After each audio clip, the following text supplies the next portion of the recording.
ये बात दुरुस्त है, इसको हमें खुले दिल से कबूल करना चाहिए कि हम मुसलमान होने के बावजूद उन कदरों को इख्तियार न कर सके जो हमारे आका ने हमें दी है।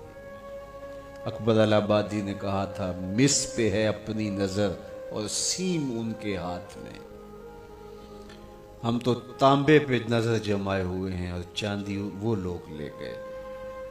अक़दार आलिया, रवैयों की खूबसूरती, कवानीन की बालादस्ती और ज़िंदगी का बहुत सारा जमाल वो हमसे छीन के ले गए।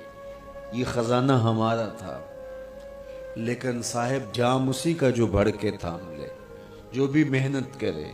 एक वो ज़माना भी था कि शार्लिमान उसके लॉर्ड्स अभी दस्तखत करने की मश्क से गुजर रहे थे। इब्ने हज़म के कलम से 1000 किताबें निकल चुकी थी।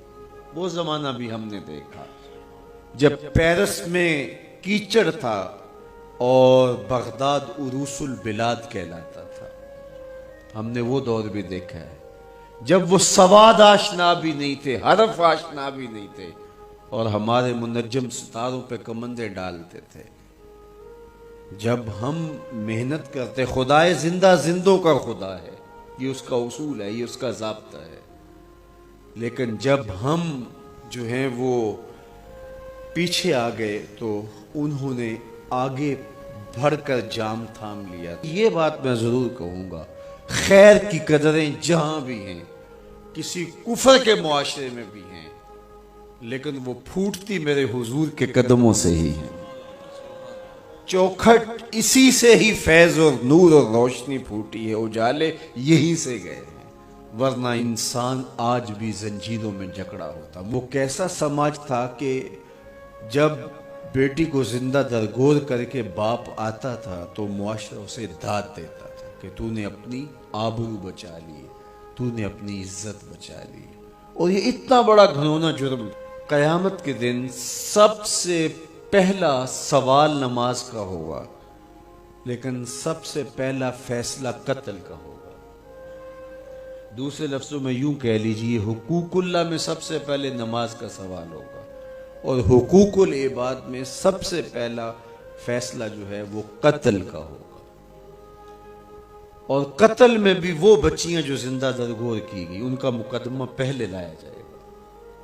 कुरान बताता है, बाइज़ल मौऊदा तो सोइलत बेय्ये ज़म्बिन क़ुतिलत, कब्रों में गड़ी हुई बच्चियां उठाई जाएगी, अल्लाह की अदालत होगी, उनके जालिम बाप कटहरे में खड़े होंगे। अल्लाह उन बच्चियों से पूछेगा, बेय्ये ज़म्बिन क़ुतिलत, तुम्हें कत्ल क्यों किया गया? अब उन बच्चियों को तो पता ही नहीं हमें क्यों कत्ल किया गया। अभी आंख खुलने नहीं पाई थी कि बंद कर ली गई, जुबान बोलने नहीं पाई थी कि नोच ली गई, जिंदगी का फूल अभी खिला ही नहीं था कि मुरझा गया। उन्हें तो पता ही नहीं हमारे जालिम बापों ने ये क़यामत क्यों उठाई, ये गजब क्यों तोड़ा, हमारे मासूम दामन पे कौन सा दाग देखा कि हमारे जालिम बापों ने हमारी जिंदगी नोच ली। कहते हैं गड़ा खोदते थे, तारीख पढ़े, दिल आज भी खून के आंसू रोता है।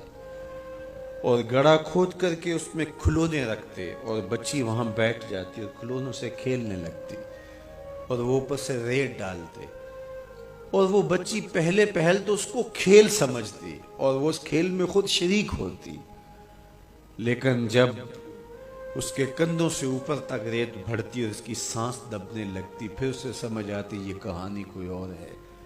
फिर वो मासूम और नन्हे हाथ जोड़ के अपने बाप से जिंदगी की भीख मांगती, लेकिन जालिम सफ़ाक बाप रेत डालता और यूं उसकी सिसकियां, उसकी आहें, उसकी चीखें, उसके आंसू उस रेत में दब जाते।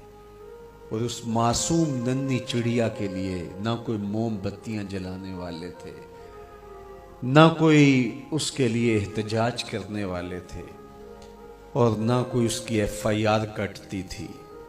बाप को भी दाद मिलती, माँ को भी दाद मिलती, मुआशरा सफ़ाक उस पे मातम करने की बजाय उस पे खुशियों का इजहार करता। पहली आवाज पूरे अरब में जो उठी और बुलंद हुई वो मेरे हुजूर की थी। बेटियों को कत्ल करने वालों सुन लो, मेरी फातिमा मेरे जिगर का टुकड़ा है।